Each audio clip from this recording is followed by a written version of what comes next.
Saya memiliki ruko. Gila kis kau. Awak mencari rukonya, lo punya ruko.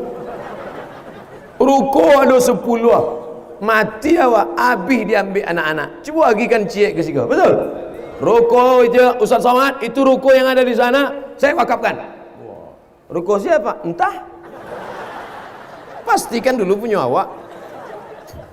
Saya punya ruko Pak Ustadz, 1 tahun 10 juta. Apakah saya wajib mengeluarkan zakatnya Pak Ustadz?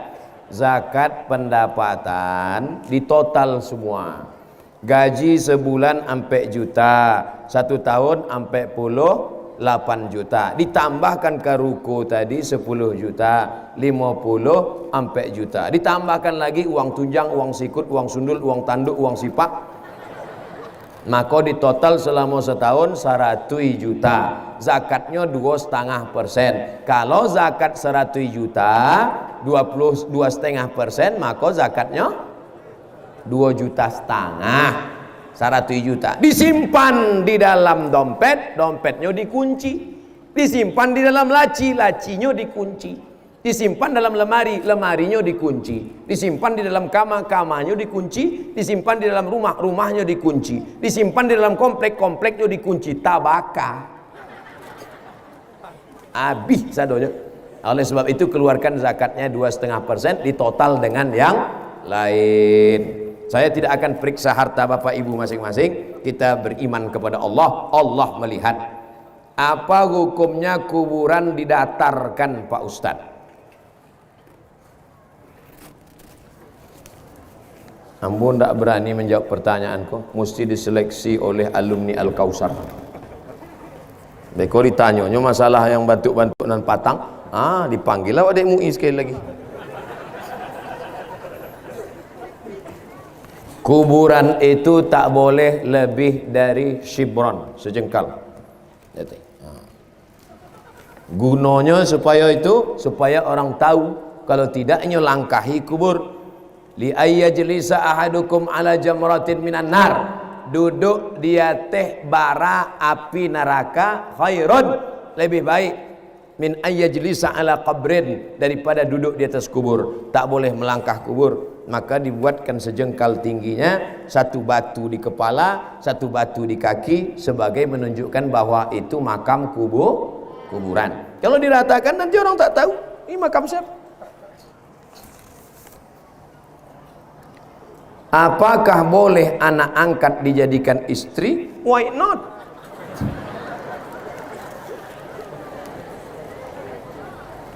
Bapak kalau mau punya anak angkat, cari keponakan bapak yang perempuan.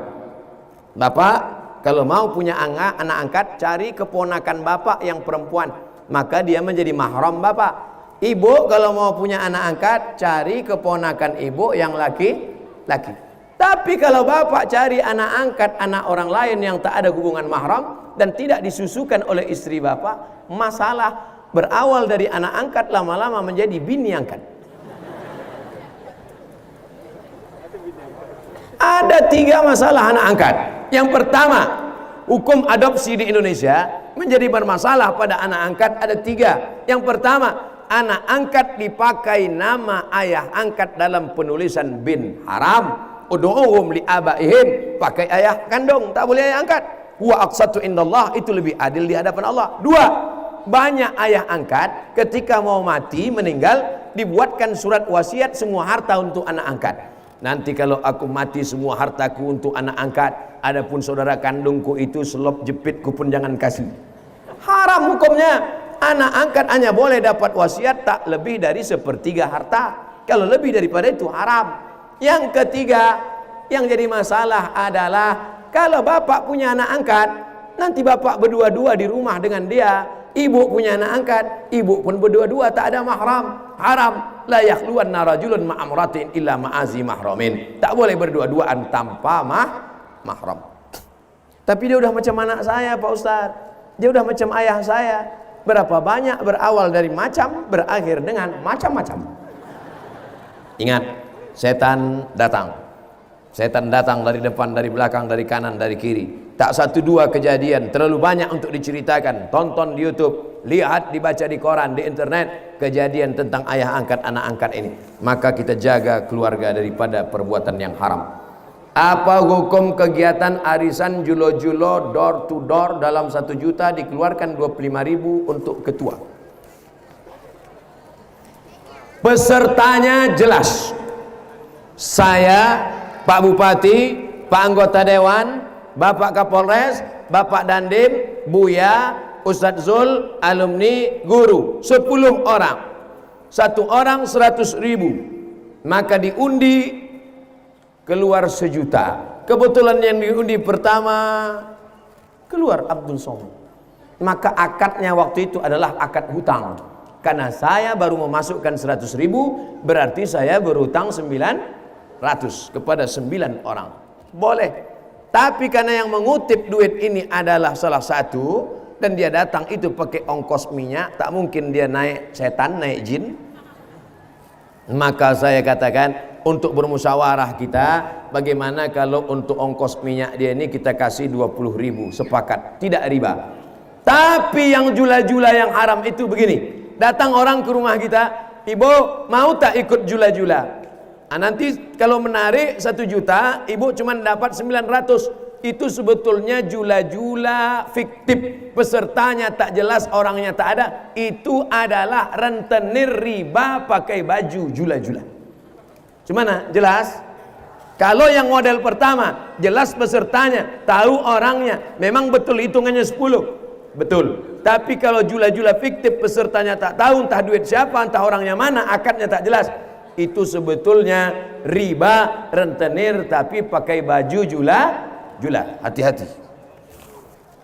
Semoga Ustadz selalu dalam keadaan sehat. Amin. Dalam pernikahan adat Jawa ada yang namanya sungkeman. Ikut di Jawa apa di Sumatera Barat kok? Itu menunjukkan orang Sumatera Barat tidak menolak siapapun yang mau datang ke Sumatera Barat. Silakan investasi, datang aman. Ini buktinya orang Jawa ada. Bagaimana sungkeman itu dalam Islam, Pak Ustadz? Lihat kaidah usul fikih. Al-aslu fil asya al-ibahah. Hukum asal segala sesuatu dalam Islam hukumnya boleh. Ayahnya duduk sama emaknya duduk. Jangan takut, insya Allah tak pecah. Saya 50 kilo. Ayahnya sama emaknya duduk. Tiba-tiba datanglah anak sungkem. Tak boleh berdiri, berjalan lututnya.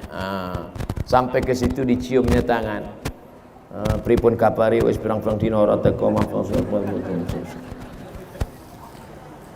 adab sopan santun tata krama, tak ada hukum salah menyalah. Tapi kalau sampai dia bersujud bersimpuh menyembah manusia, tapi rasanya sungkem sekarang pun sudah dibersihkan oleh wali songo, sudah dibersihkan oleh kiai-kiai dari yang merusak akidah. Kalau hanya sampai kepada poin yang ketiga, mulia dalam akhlak, mencium orang tua, mencium tangan, memeluk, maka hukum dalam Islam menjadi patokannya adalah Quran Sunnah, dan memahami Quran Sunnah itu dengan pemahaman ulama. Taraktu fikum amraini, kutinggalkan pada kamu 2 perkara. Intamasaktum bihima, kalau kamu pegang yang 2 ini, lan tadillu abada, kamu tak sesat untuk selamanya. Kitabullah Al-Quran wa sunnati, dan sunnah Rasulullah sallallahu alaihi wasallam. Kalau tak paham Quran, tak mengerti sunnah, kemana kita bertanya? Al ulama warasatul anbiya. Maka tanya kepada ulama-ulama kita. Di Muhammadiyah ada namanya Majelis Tarjih. Ada pendapat mazhab Hanafi, ada pendapat mazhab Maliki, ada pendapat mazhab Syafi'i, ada mazhab pendapat Hambali,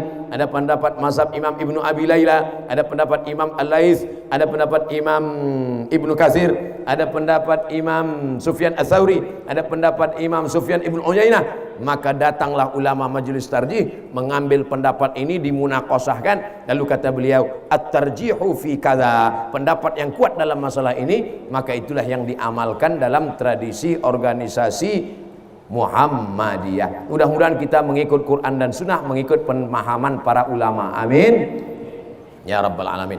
Itulah tausiah dan tanya jawab kita pada hari ini. Akhirnya saya ucapkan selamat milad Muhammadiyah yang ke-107, dan saya ucapkan selamat sukses kepada Pondok Pesantren Modern Al-Kautsar Muhammadiyah Sari Lama. Mudah-mudahan silaturahim kita ini menjadi silaturahim yang menambah umur dan memurahkan rezeki. Terima kasih segala perhatian. Mohon maaf atas segala kesilapan dan kekhilafan. Wassalamualaikum warahmatullahi wabarakatuh.